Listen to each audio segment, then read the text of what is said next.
શાળામાં ભણાવી શકાતા નથી, કારણ કે દેવી પૂજક સમાજ એ ખેતી સાથે, વાડીઓ સાથે જોડાયેલો સમાજ છે. એક વાડી આ વર્ષે એક વાડી હોય તો બીજા વર્ષે બીજી વાડી હોય, બીજા વર્ષે બીજું ખેતર હોય, ત્રીજા વર્ષે ત્રીજું ગામ હોય, ચોથા વર્ષે ચોથું ગામ હોય. એના હિસાબે તમારા બાળકો શિક્ષણથી વંચિત રહે છે. તો અત્યારે જે આગેવાનો અહીંયા ગુજરાત કક્ષાના આવ્યા છે એને મારી પહેલી વિનંતી એ છે કે તમે એક જગ્યાએ એવી છાત્રાલય ચાલુ કરો જેમાં 0 થી કોલેજ સુધીનું શિક્ષણ મળે, અને જે લોકો સ્થળાંતર કરે છે, જે લોકો એક જગ્યાએથી બીજી જગ્યાએ ધંધા માટે રખડે છે, એના બાળકોને ફરજિયાત ભણાવો. જેવી રીતે તમે જુદા જુદા પ્રકારની માનતાઓ રાખો છો ને, એમાં આ પણ એક માનતા રાખો કે આ કુટુંબમાંથી જો એક છોકરો કે એક છોકરી ભણેલો નહીં હોય ને તો આને નાત બહાર કાઢવામાં આવશે. તમે બીજા બધા કારણોમાં નાત બહાર કાઢો છો, એને બદલે આવા બધા નિર્ણયો લ્યો. જ્યારે શિક્ષણ આવશે ત્યારે બધું આપોઆપ નીકળી જશે. આપણે સમાજની સાથે સાથે આપણે આપણા બધા પરિવર્તનો તો કરીએ છીએ.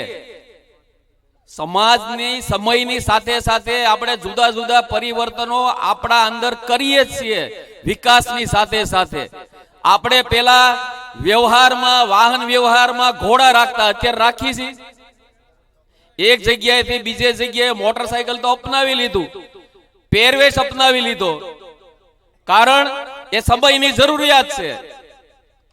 પણ શિક્ષણ જો હશે તમારી પાસે તો કોઈ પણ તાકાત તમને હરાવી શકશે નહીં. જે સમાજ આગળ આવ્યો એ શિક્ષણથી જ આગળ આવ્યો. હું અહીંયા તમારી સામે ઊભો છું, મને સમાજ ઓળખે છે, શિક્ષણના હિસાબે ઓળખે છે.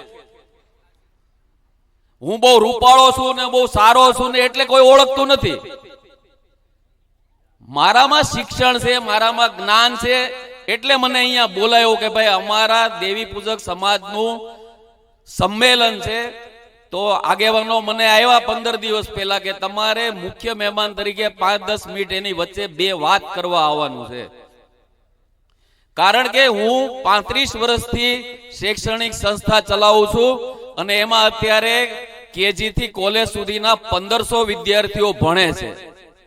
અને તમારી સામે જે ઊભો છે કાઠી દરબાર ક્ષત્રિયનો દીકરો છે, અને એ 1500 જુદી જુદી જ્ઞાતિના દીકરા દીકરીઓને ભણાવે છે.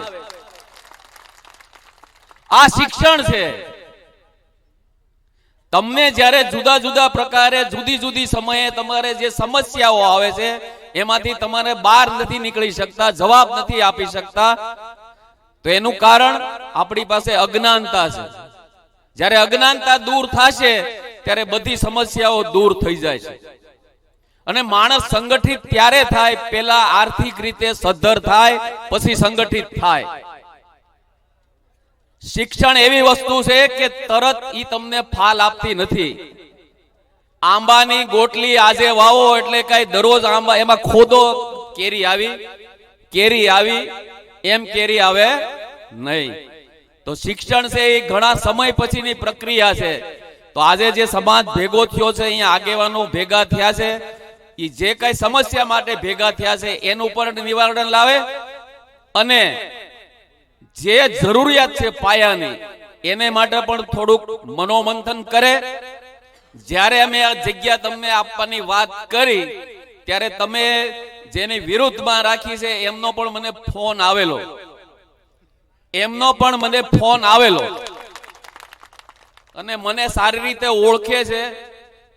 ઘણા વર્ષો પહેલા અમારી સ્કૂલમાં પણ અમે એક એવો કાર્યક્રમ કરેલો. ત્યારે મેં એમને કીધું કે ભાઈ મેં જે જગ્યા અમારી આપી છે એ સામાજિક એમના ઉત્થાન, સામાજિક એમના વિકાસ, સામાજિક એમના ધાર્મિક, એમાં જે કઈ અડચણો છે એને માટે ચર્ચા વિચારણા કરવા માટે છે.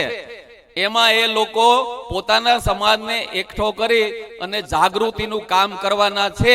એમાં કોઈ પ્રકારની ગેરકાનૂની પ્રવૃત્તિ કરવાના નથી, એ મેં ખાતરી આપી છે. ત્યારે આપણે આજે જ્યારે ભેગા થયા છે ત્યારે આપણે એવી એક સાથે ભેગા એક ક્યારેય પણ આપણે કાયદાની વિરુદ્ધ જઈને કોઈ કામ ન કરીએ, કાયદાની રક્ષણ મળે એવું કામ કરીએ આપણે, કે સામેવાળો કાયદાને ઓલામાં આવી જાય એવું કામ પણ થાય, એ આગેવાનો સારી રીતે જાણે છે. એ મારે તમને જાહેરમાં કહેવાની જરૂર નથી. તો આજે જે સંમેલન મળ્યું છે એને હું ખૂબ ખૂબ શુભેચ્છા પાઠવું છું, અને આગેવાનો તમને સારી શીખ આપે, અને જે માતાજીને તમે માનો છો એ માતાજી તમારા સમાજના ઉત્થાન માટે તમને સારા વિચારો આપે.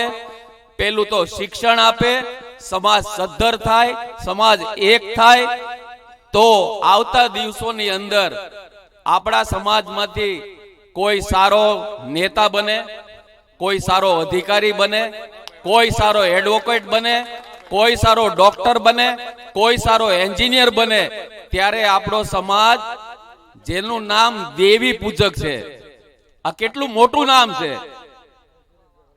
દેવીના પૂજક કોને કોને કહેવાય? દેવી પૂજક. તો આપણા પહેલેથી પરંપરાઓ હાલી આવી છે કે ચારણ છે એને શું કહેવાય? એને દેવી પૂજક કહેવાય. ગઢવી છે એ પણ દેવીના પૂજક છે. જેટલા સમાજની અંદર દેવીઓને પૂજે છે એવો દેવી પૂજક સમાજ અહીંયા છે.